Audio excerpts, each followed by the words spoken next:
अस्सलाम वालेकुम फ्रेंड्स।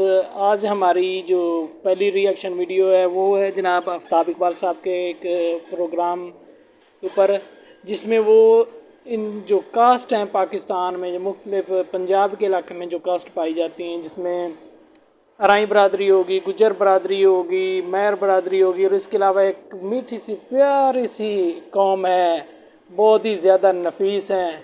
तो उस ज़ात के बारे में भी उन्होंने काफ़ी डिस्कस किया और बताया कि इनकी तारीख़ क्या है, मतलब ये कहाँ से शुरू हुई, कैसे कैसे चलते हुए ईरान, इंडिया और फिर पाकिस्तान में दाखिल हुए और फिर पाकिस्तान के सुबह पंजाब में आए ये लोग।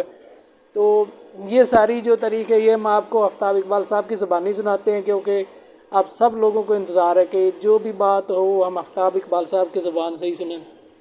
तो आए चलते हैं वीडियो की तरफ। आज की ये रिएक्शन वीडियो है और इसका पूरे का पूरा क्रेडिट जो है वो आफ्ताब इकबाल साहब को जाता है।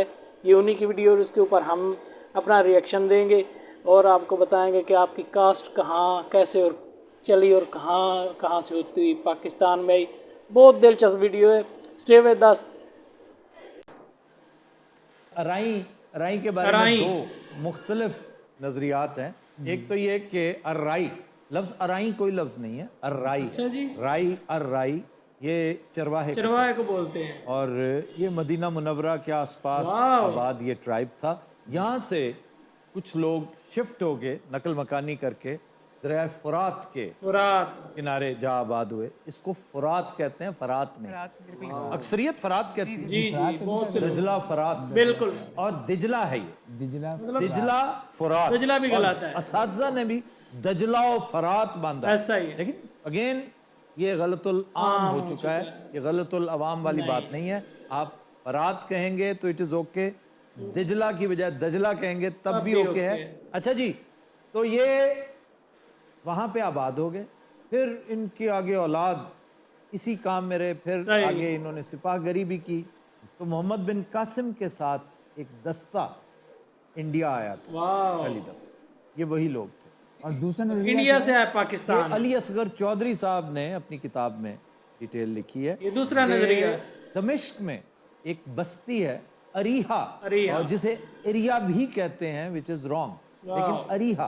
तो वहाँ का एक दस्ता 6000 फौज पर मुश्तमिल था जी। अब ये वो इलाका है जहाँ की फौजी ट्रेनिंग बड़ी मशहूर है और जहाँ का असला बहुत मशहूर है। पूरी अरब वर्ल्ड में सबसे शानदार असला लोहा दमिश्क का लोहा।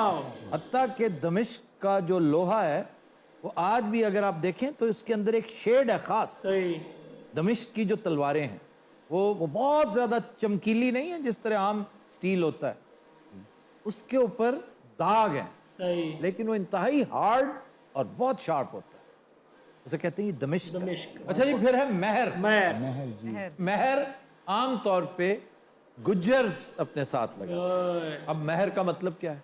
महर और माँ क्या है? देर कर दी महर।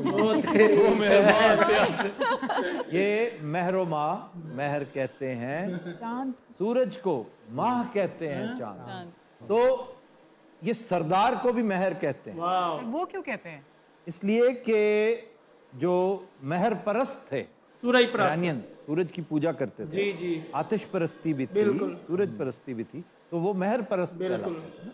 तो महर परस्ती से महर सरदार को कहने लगे। जी ये तो सरदार है हमारा, ये तो सूरज है। यानी बहुत सारे छोटे सरदारों में, प्लैनेट्स में एक स्टार है, कबीले का जो सरदार होता है उसको महर कहते हैं। सर कुछ लोग महर भी तो होते हैं। महर भी हैं, महर अराइयों में भी हैं, अराइयों को भी कहते हैं। जी जी जी। और गुज्जर्स भी। अराइयों को चौधरी भी बोलते हैं, जाट। ये लोग मिस्र और शाम के आसपास, इनकी जो वैलीज है ना वहां पे आबाद, जत और जुत, ये इनका कदीम नाम है और इब्रानी में भी यही है, पुराना नाम जत। जब ये हिंदुस्तान आए तो यहाँ पे जत बन गए और जत से फिर जात से जाट। ये कदीम, बहुत कदीम कबीला है। तो कड़ाकेदार जी जात छड़ो जरा। अच्छा जी, फिर कड़ाकेदार कर लेते हैं। हाँ जरा आओ। मिरासी।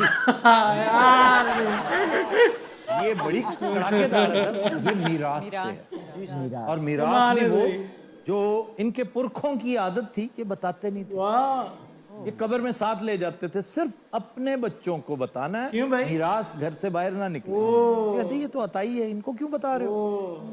अताई को आउटकास्ट, वो तो और लोग हैं। हालांकि ये खुद मेहनती थे, बहुत मेहनत मुशक्कत करते थे, और क्रिएटिव, एक्सट्रीमली क्रिएटिव माइंड्स, यानी खूबसूरत पंखे बनाना, टोपियां बनानी, चंगेरें बनाना, पटारियां बनाना। ये जब अपना सौदा नगरी नगरी गांव गांव बेचा करते थे, पता कैसे बेचते थे?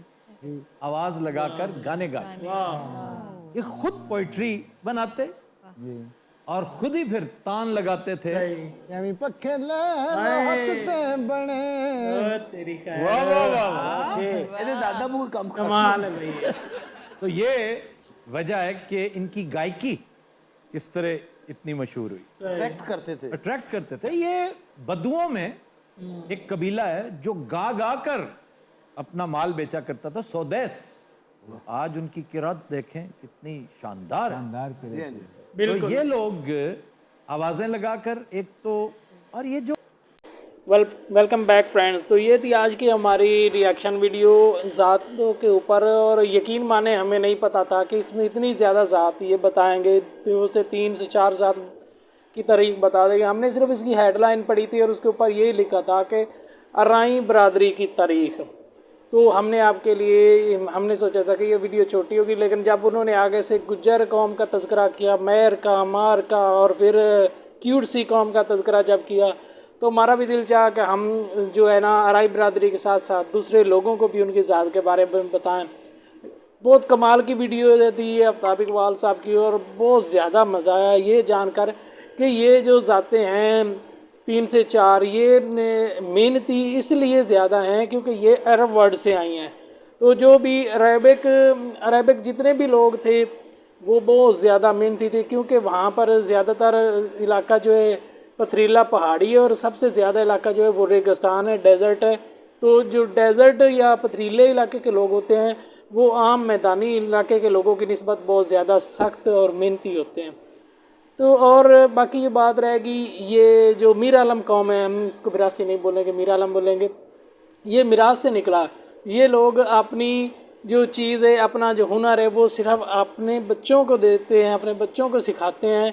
मतलब मिरास जो है वो किसी गैर कौम को नहीं देते, जैसे गुज्जर हो गए, जैसे अराई हो गए, मैर हो गए, बलोच हो गए, जाट वगैरह कोई भी हो गए, उसको ये अपनी जो है ना मिरास नहीं देते हैं।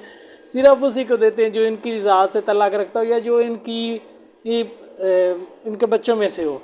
तो आज की वीडियो यहाँ तक की थी। कोशिश करेंगे इसको शॉर्ट करने की। अगर वीडियो अच्छी लगे तो भाई लाइक कर दीजिएगा, अच्छा लगे तो चैनल को सब्सक्राइब भी कर दीजिएगा। अब तक के लिए इतना ही, इजाज़त दीजिए, अल्लाह हाफ़िज़।